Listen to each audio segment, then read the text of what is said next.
Nag-inspeksyon sa mga grocery stores sa Mandaluyong City ang ilang opisyal ng DTI para masiguro kung tama ang presyohan at walang problema sa supply ng pang Noche Buena.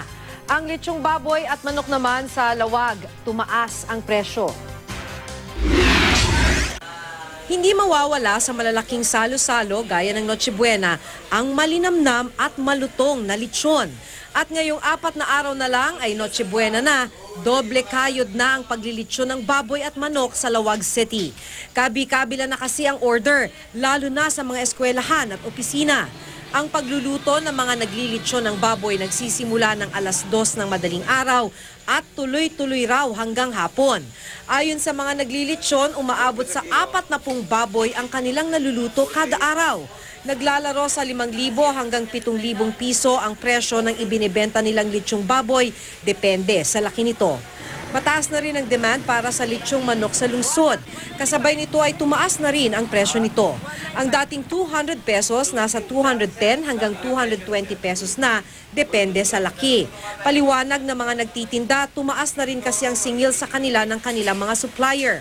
Halos 200 manok daw ang kanilang naibebenta kada araw. Ininspeksyon naman ng mga tauhan ng DTI ang mga grocery stores sa Mandaluyong City. Nais kasing siguruhin ng DTI na hindi magkukulang ang supply ng mga produktong pang Noche Buena. Lalo na't kritikal umano ang huling 4 na araw bago magpasko para sa mga mamimili.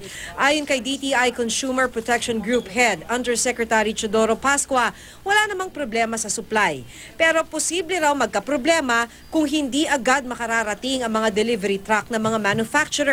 Apela niya sa MMDA, sana raw ay palusutin sa window hours ang mga delivery truck, lalo na ang mga may karga ng mga panindang madaling mapanis. Sabi ni MMDA Chairman Tim Orbos, wala silang problema sa apelang ito ng DTI para di magkaroon ng aberya sa food supply. Pero ayon kay Orbos, kinakailangang personal na pumunta sa tanggapan ng MMDA ang mga manufacturer para mabigyan nila ng special permit.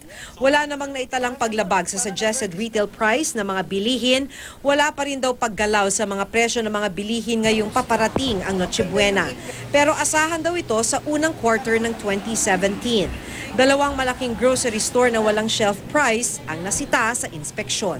Yun ang ina-appeal namin sa aming kapwa nasa pamahalaan kung maaaring i-consider yung window time doon sa mga perishable katulad ng tinapay. We especially mention that kasi nga may agam-agam na baka magkaroon ng kakulangan.